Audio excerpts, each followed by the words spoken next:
Aldarius Heimdall was born in a family consisting of himself, his two younger sisters, and his loving parents.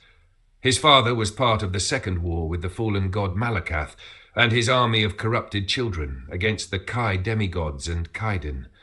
This left his mother at home to take care of he and his sisters on her own.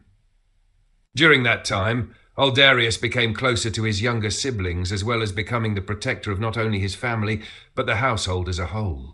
He grew very fond of his sisters, as the older brother, always there to watch over them, and was a very helpful hand to his mother. At the age of 13, his father would fall in battle, leaving behind a wife and 3 children.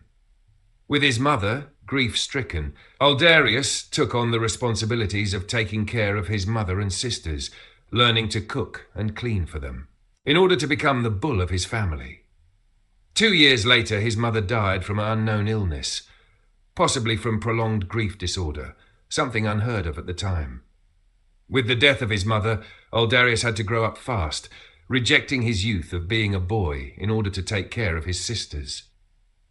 However, he would still miss the presence of his father and mother, oftentimes wearing his sire's uniform in hopes of being just like him one day, or gazing at his mother's grave, which he often visited, gifting her with flowers he and his sisters would pick.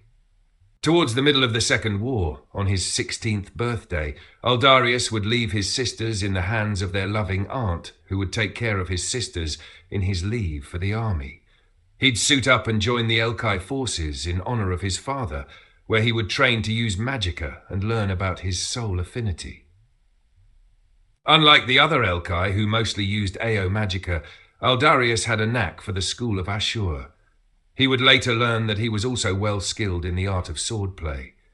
He much preferred the use of twin sabers over the traditional single blade. This, along with his use of Ashur magicka to imbue his weapons, gave him an edge in combat. He would fool his foes in battle with quick and precise methods, with his sword doing most of the heavy damage. His Ashur magicka would finish them off with devastating results, usually leaving them at the mercy of the burning effects. They would die from either loss of blood from their open wounds or from the sword's flames licking at their body. Although Aldarius was highly adept in the use of his magicka, his swordplay was also highly impressive. While he was in battle, he had a certain way of moving about the field that could only be described as dancing. Like a blade of leaf, he'd gale across the battlefield with grace and speed, cutting through his enemies with calculated accuracy. His skill would not go unnoticed by his fellow Elkai in arms, who often asked how was he trained in such a stunning manner. He would let it be known that he studied under the mentorship of a Zuxia. He met while overseas while trading clothes and material with Zuxin.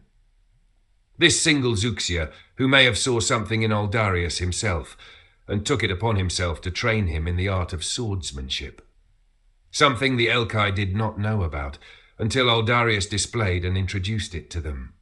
Aldarius never knew the reason why this Zuxia would bother to take him under his tutelage and teach him an art that was only known to the Zuxin kin themselves, and thus highly regarded as sacred to their kind. But he did not take this opportunity for granted, and was very grateful for it. So much so, he continued to train himself in this art of combat well after sailing back to his homeland that was Eingaldi. He'd practice what his mentor had taught him, working day and night to hone his skills to perfection. He often trained alone, for he found it difficult to spar with his colleagues. It was as if he was on a different skill level from them, and he knew this much. This prompted him to become somewhat of a loner from the rest, staying away to immerse himself into his training. This train of thought would not only help with his keen ability of focus, but temper his discipline in not only his work, but everything that he sets himself on to do in the future to come. Despite his honor-bound allegiance to the Elkai army, Aldarius did not take pleasure in the act of his kin's cause for war and conquer. Whenever he was in battle, he was sure to bring down his foe quickly and without pause. This brought on the assumption that he was cold-hearted and merciless to the eyes of others. Because of this, along with his sharpened skills, Aldarius was often called upon to carry out certain missions that were sensitive in terms of conditions. Certain missions, such as executing an assassination on a certain personnel, or more inconspicuous efforts like reconnaissance affairs that required a more finesse touch seemed to be Aldarius's calling, as he was the more capable unit of getting the job done. Although Aldarius was often sent on special tasks that were seen as difficult for the average being, and seemingly needing to be detached from one's emotions, he never faltered from who he was as a person. While some may have found his duties to be somewhat unethical, Aldarius performed his job with expertise and diligence. With his use of Ashur Magica, it made getting his mark with relative ease, for fire had very effective uses for other means besides destruction. With a thoughtful mind, he was capable of downing his victims with little time to spare. Rather than deal with a dead body to expose, one arrow ignite and the whole area blows up, leaving no traces behind for evidence of anyone or anything being there. On other occasions, one could even be smothered to death with a cloud of smouldering smoke, without anyone being any of the wiser to what happened, without visual acts of an attack to go on. If he were to ever need information from an enemy captive, a bit of a warm threat can quickly get one talking without the means of torture. When Aldarius turned the age of 21, he found the love of his life while overseas, partaking in another trade with Zuxin. She wasn't an Elkai like common belief of his kin would have it, but rather a Zuxin of Talon blood.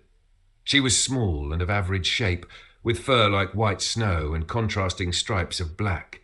She was well behaved, and not at all like the Elkai females he had come to know, whom were all either overly submissive or too haughty. Although she was small and mostly quiet for him, she was still capable of speaking her mind, especially if she didn't like something. But she was fair. Aldarius found himself gravely engrossed in this Talon girl who would sail back home with him and become his wife. Because of her origins, the two of them would marry in secret and would continue to have their love life completely secluded from the rest of the Elkai. After the Second War was won by Kaiden and his holy children, Malakath was once again sealed away, unable to wreak havoc upon the world, leaving peace to return to Ain once more. At this time, Aldarius was able to settle down with his wife and sired 3 children of his own, a son and 2 daughters. While he absolutely adored his 2 daughters, who were the Sunar and Lunas to him, his son would suffer in his father's shadow.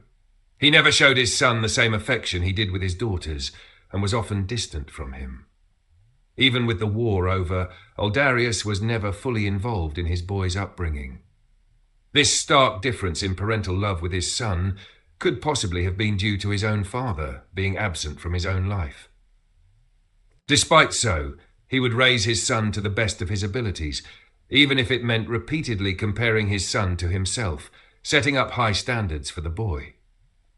This constant put-down of his son would hinder the boy's confidence in himself and perpetuate his need to prove himself to his father. One day, Aldarius would lose everything he would know and love, including himself, when hatred came into his life.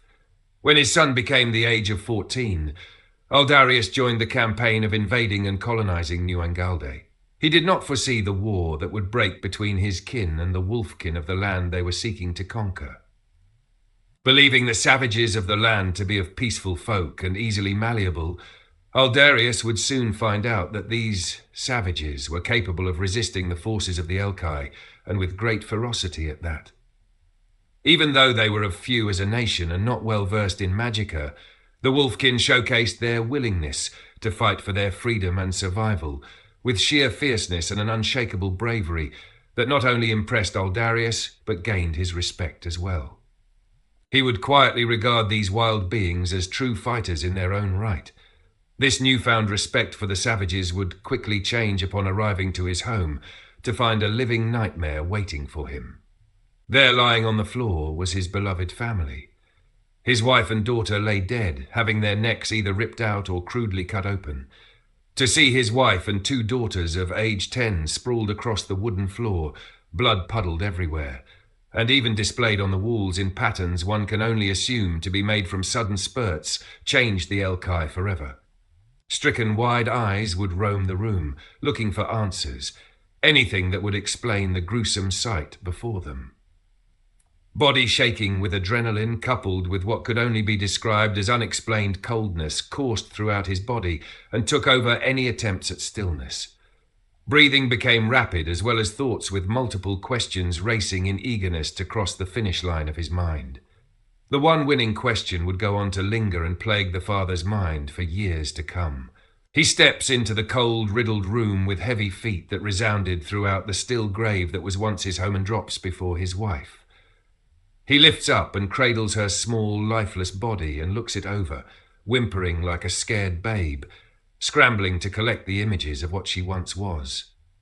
As if they were beckoned through his haze of confusion, teary eyes weakly make their way over to his daughters, their mangled bodies strewn like meaningless mannequins. The sight only quickens his heart rate and forces out a breathless heave from his burning lungs. 'Twas as if his very soul sought to escape the traumatizing scene lain before him in a means to salvage itself. He crawls over to them and picks up their heads in both of his large hands and held them close to his exhaling chest. He puts them to his folded lips, holding back the tears that screamed to be let loose, only to lose the fight and bawl into the hair of one of his lunas, both snuffed out like an eclipse of the moon. The hot tears, they threatened to never cease their flow and take his very breath away, till the bitter end, something he had earned in that moment. However, the sudden sound of footsteps would be the thing that halts the streams of pain. The weeping father whips his head around to see the sullen silhouette of his son standing in the doorway. With his head hung low, the boy shared in his father's grief, shoulders shaking and jumping with each gasping attempt to stop his crying. But his father could not see this, would not see this. In the heat of the moment, Aldarius saw someone who was there but was not supposed to be there. Something ignited within the bull ignited, but rage took over as a buffer. Rather than going over to console his boy, the father would storm over and grab his son by the shoulders and held on to him with white fury flaming in his eyes, which asked silently of his son, something the boy himself could not answer, but knew very well why he was asked such a heavy question.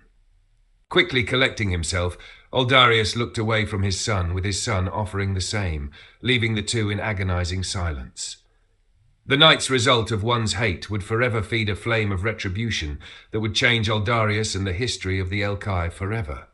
Aldarius would seek revenge for his slain family. On that same night, he would set out to the nearest Vulcan village and set it ablaze with the fire of his hate and hands alone. He would burn the lives of many innocent Vulcan, females and youngkin alike. This hatred of his would leave no one left alive. His son, whom he had left back at the empty house of their family, would later find his father in the aftermath of the ashen settlement of entire families, staring up at the raining sky.